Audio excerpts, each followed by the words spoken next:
meeting.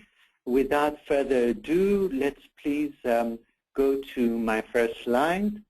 And as you will see, I am going to discuss mainly the EU and US situation, also touch on Japan as well, and Canada.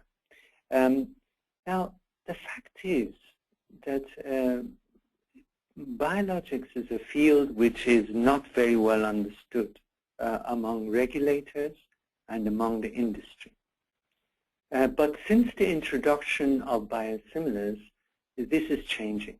The scene is changing not only in developed or advanced regulatory countries, but also in emerging regions as well. So it's a remarkable phenomenon taking place because of the introduction of the class of drugs called biosimilars. My discussion today is centered around all aspects of biologics, not only biosimilars, but there are a lot of lessons to be learned from this field that impacts the development of new biologics too. Now, the EMA is in its 9th year of review and approval of biosimilars.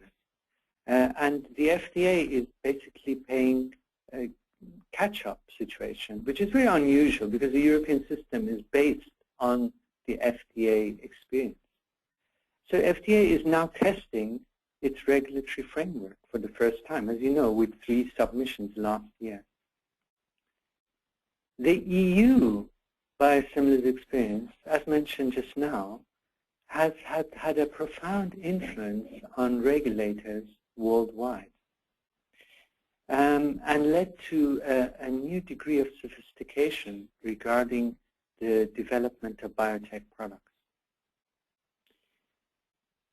If you consider the approvals in Europe, we'll come to that shortly.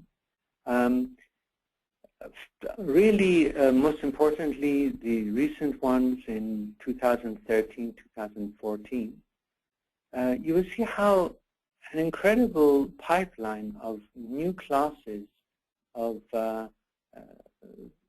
biotech products are opening up in new therapeutic areas.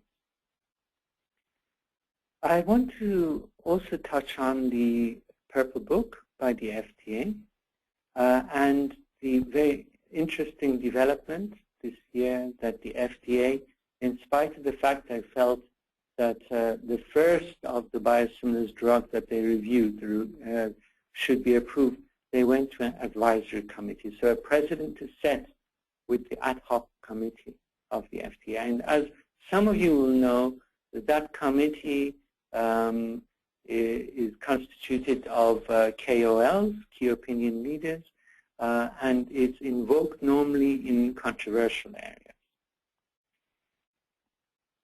Then finally, the bullet I want to make is the point I want to make is this last bullet. So we have the 351K ABLA reviews by the FDA, 3 last year, as I already mentioned, and the first Zarzio, which is GCSF, we would expect the approval in the coming weeks. And that is to meet the FDA timeline, as you know, for the biosimilars approval.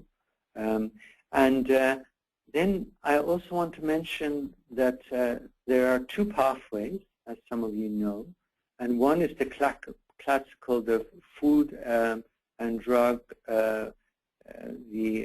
and Cosmetic Act, and the other is the PHS or PHA Act of the FDA. So that's the Public Health Services Act and the approval of the many biotech products by CBER in the past.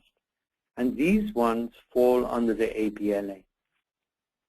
Now the Purple Book is built on the same concept as the Orange Book, which you are all familiar with regard to generic